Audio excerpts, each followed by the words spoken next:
Hey everybody, Mike Miller with the Herald Times coming to you after Indiana's 66-58 loss here at Rutgers, the Rutgers Athletic Center, a place where Indiana hadn't lost until tonight. I believe they'd won each of their first three trips since Rutgers joined the Big Ten. But suffered their first loss here on Wednesday night. Second straight loss to Rutgers, which obviously ended last season for the Hoosiers at the Big Ten tournament, and the seventh straight loss overall for an IU team that just doesn't seem any closer to really finding that fix or finding that win that Archie Miller hopes will maybe get things going into the second half of Big Ten play. The game actually kind of seemed like a bit of a microcosm of the season to this point. A game that started so well for IU. They played with purpose, played with assertiveness, patience on offense. It was exactly the kind of start you need in a place. I was going to say a place like this. Well, the kind of start you need on the road. Certainly the kind of start you need in the middle of a funk that IU finds itself in. That lead got as big as 10 points, I believe, with 4 minutes to go. But it all sort of unraveled there in the final 4 or 5 minutes of the half. Indiana had thoroughly outplayed Rutgers to that point, but through a series of issues wasn't able to sustain that level.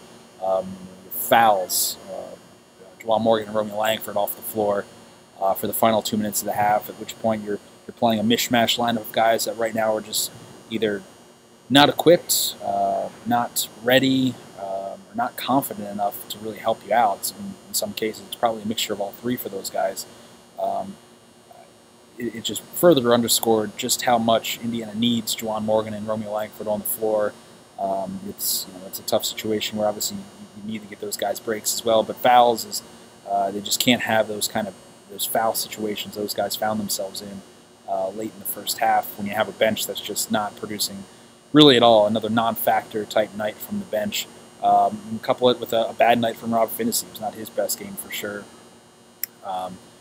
There are a few issues. I mean, Rob Finney had a couple turnovers late in the first half. Romeo Langford missed the front end of a one-and-one with IU up 8.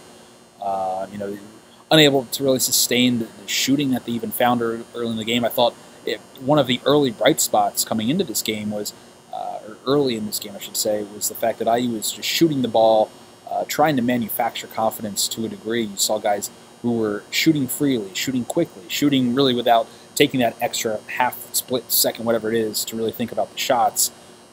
They were shooting the ball in an effort, I think, to manufacture some confidence within the game. And it seemed to be working. I think they started 3 for 7 from beyond the arc. They were kicking and dishing and getting some open looks, some good looks, and were taking good shots, making good shots. And it was all unfolding pretty positively until those final 5 minutes, which turned into just a rough stretch altogether, spanning both halves. 5 days after Indiana found itself on the wrong end of a 17-0 Michigan run to start Friday's game, it was a 22-0 Rutgers run spanning both halves here on Wednesday night that ultimately doomed IU. And it's just, it's hard to fathom. It's hard to understand. It's just inexplicable how a team just continually finds itself in these situations where, you're not just talking about a run here and there. You're talking about big runs. And even when they're not 17-0, 22-0, I mean, they're still, even a 9-0 run right now is enough to really tip this team over and knock it over sideways to where it has trouble getting up. It's just right now not equipped to come out of these holes, and I don't know where the fix is, other than maybe you thought maybe this would be a game where they could beat a Rutgers team on its home floor and maybe get that confidence that it so desperately craves right now. And as Archie Miller says, maybe it's just getting that one win is all it's going to take to maybe right the ship here a little bit. But there's no doubt about it. This is the first real bad loss of the season. Certainly going up to Northwestern last week and losing up there on Tuesday night is nothing you really shake off. But you don't. This is the first bad loss of the year. I mean, Rutgers, they're forming a reputation for playing hard, playing aggressive, doing a lot of things to really give teams trouble, particularly here, a place where they've already beaten Ohio State, they've beaten Nebraska. But still, when you just look at the cold hard numbers, this is still a Rutgers team that's still not yet in the Big Ten class. It's not a very good team. They play hard, they play aggressive, they do all those things that maybe make up for the talent gap in a lot of situations. But again, this is not a team that you can really lose to, and then you find yourself asking the question again. I mean, is this the bottom? And yet it's hard to really answer that question, just given Indiana's ability to outdo itself and one-up itself in ways of futility. And I don't know. Things have been spinning out of control for weeks now, going on a full 4-week stretch here. I don't know exactly where the fix comes. It certainly doesn't seem like it's going to come on Saturday night at the Breslin Center, where IU's lost 4 straight, and I think 21 of their last 22 games. Basically every game since that 2012-13 team went up there and pulled out a victory. It's hard to really know where bottom is with this team. Your confidence is completely gone. It's everything's a mess. It's hard to really even find those bright spots. Again, you thought you may have seen glimmers of those bright spots, glimmers of hope early in this game, as IU was really trying to shoot its way out of this and shoot in a way that kind of shoot in defiance of some of the issues that it's been struggling with. Again, it was shooting freely, it was taking shots, taking good shots, and getting some good shots off. And they were going in, and it was a patient offense. The ball was moving. They were getting some points off of their defensive stops. It was all in all a very strong and much needed start to this game. But again, the effort is so fleeting with this team right now. The effort and the want to and the aggressiveness and whatever you want to call it, it's just not there for a full 40 minutes, obviously. When you watch the games, you see that as well. And it makes it so frustrating, I think, when you see the end of these games. I mean, you go back to the Northwestern game last week, where IU makes that run, gets within 3 points, cuts a double-digit lead down to 3 in the final 7-8 minutes of that game.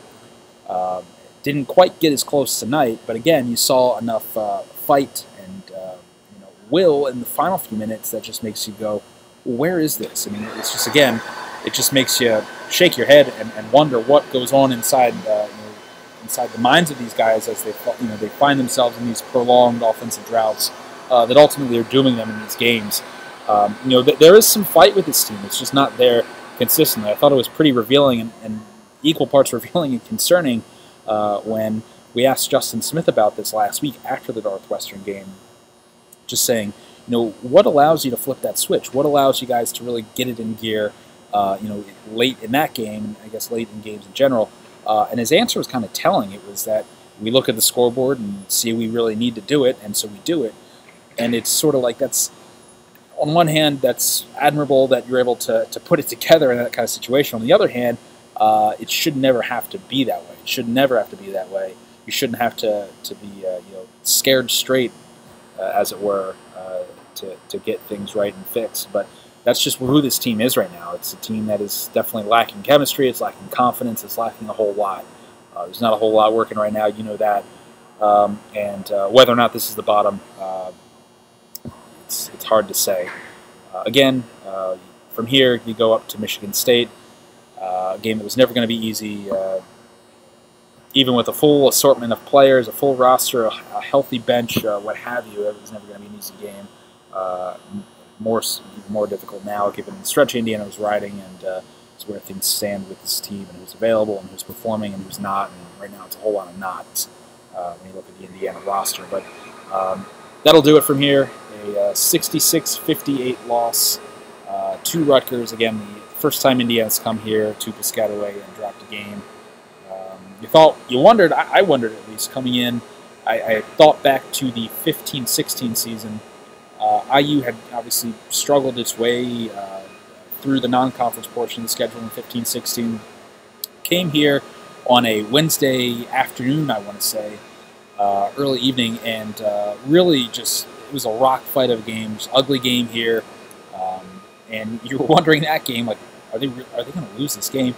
And sure enough, you had an unsung hero, and Ryan Burton step up, hit a couple key three-pointers in the second half of that game, and sparked Indiana to a win. They went on a streak to start Big Ten play and ultimately won the Big Ten title. You wondered coming into this if maybe there wouldn't be a similar sort of solution found in this, whether it was an unsung hero or not, but whether a trip here against Rutgers just might get them right, might allow them to get some shots to fall, build some confidence, but that ultimately was not to be. It's now 7 straight losses for Indiana, which heads to Michigan State